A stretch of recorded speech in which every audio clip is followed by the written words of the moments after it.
मैं 26 साल पहले मैंने जो पहला कवि सम्मेलन किया था उत्तम नगर में, और दिनेश रघुवंशी जी दादा हमारे सर इनके साथ किया था। एक बार उनके लिए तालियां बजा दीजिए आप जी।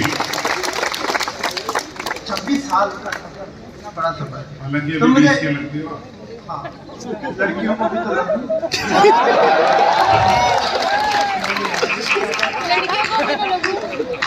आपके लगने से क्या फायदा।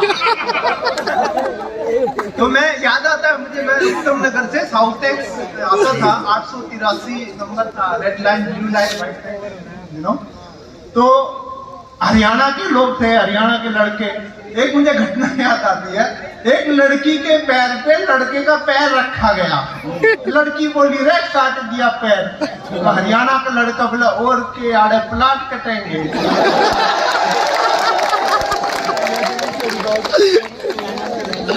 बचपन में मुझे याद है, स्कूल में हम पढ़ते थे, हमारे एक मास्टर जी, एक हमारा बच्चा 3 दिन स्कूल नहीं गया जी। तो मास्टर जी ने उससे पूछा कि तू 3 दिन स्कूल क्यों नहीं आया। तो उसने एक खास अजीब सा कारण बताया कि मास्टर जी हमारी भैंस ने काटड़ा दिया है। काटड़ा नहीं समझे, सन ऑफ बफेलो। मास्टर जी हमारी भैंस ने काटड़ा दिया है। तो मास्टर जी ने पूछा इसमें खास बात क्या है। वो विद्यार्थी बोला खास बात ना है तो तू दे के दिखा दे।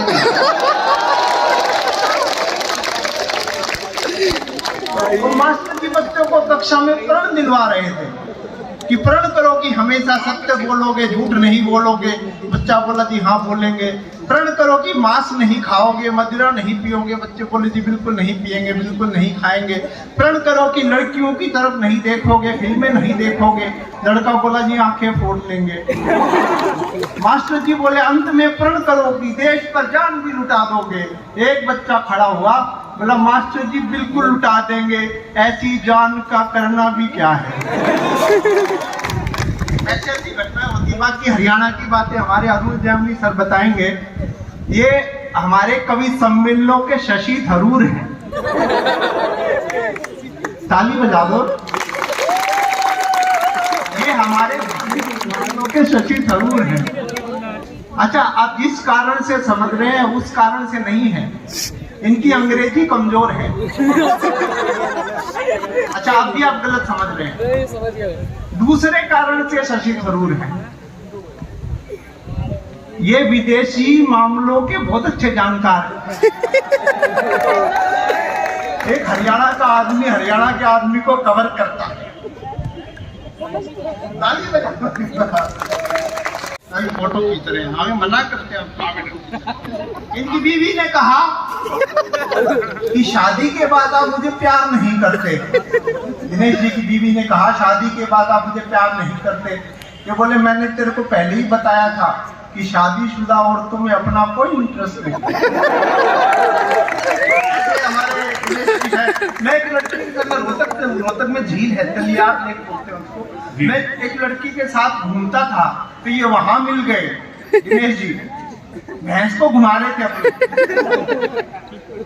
4 टांगों वाले ही थी। मुझे बोले इस लड़की के साथ तू रोज घूमने आता है, कि शादी क्यों नहीं कर लेता। मैंने कहा फिर मैं घूमने किसके साथ जाऊंगा। ऐसी ऐसी हरकतों के साथ मैं आज तक तुम्हारा हूँ। मैं कविता की भूमिका बांध रहा हूँ। ऐसा रहेगा तो बेटा तुम्हारा ही रहेगा।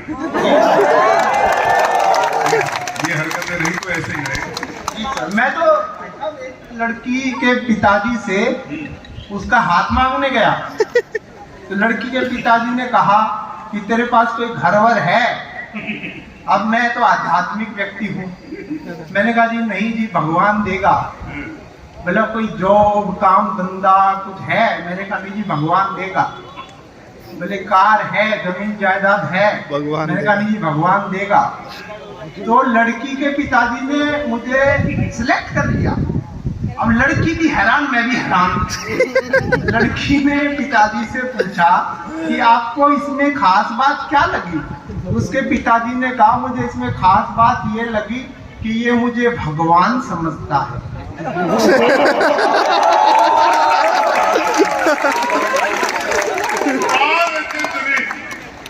महेंद्र जनकी भाई साहब, ये देखिए, मैं 26 साल पहले कई सम्मेलन में आया और मैं आज बड़े भावुक होकर कहता हूं कि मैंने पहला कवि सम्मेलन किया था वो दिनेश रघुवंशी जी के साथ किया था, और आज 26 साल बाद मैं यहाँ खड़ा हूँ। मेरे लिए बहुत भावुक पल है, और इसके लिए एक बार प्लीज आप तालियां बजा दीजिए।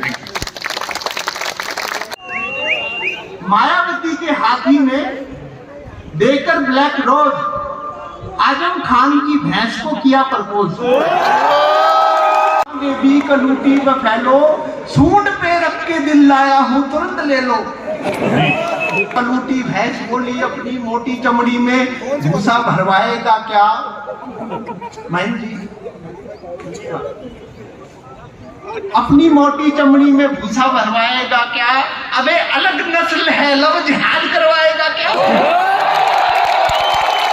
अलग नस्ल है, लव जिहाद करवाएगा क्या? तोबा तोबा, तुमने ये प्रपोज गुनाह किया है। आपने तो निष्फिक्र सुना था, अभी नया शब्द। तोबा तोबा, तुमने तो ये प्रपोज गुनाह किया है। मैं अच्छे घर की हूँ, पर से मम्मी ने भी मना किया। इश्क में मदमस्त हाथी बोला, इश्क में मदमस्त हाथी बोला, ये नेताओं का चुनाव नहीं है पगली, जहां जातिवाद, क्षेत्रवाद, संप्रदायवाद को सही सेका जाता है। ये दिलों का चुनाव है, यहाँ पूछवाद, सींगवाद, सूंडवाद नहीं देखा जाता है। यहाँ पूछवाद, सूंडवाद, सींगवाद नहीं देखा जाता है। देखिए, बहुत बढ़िया, धन्यवाद। ये कविता खत्म हो गई है।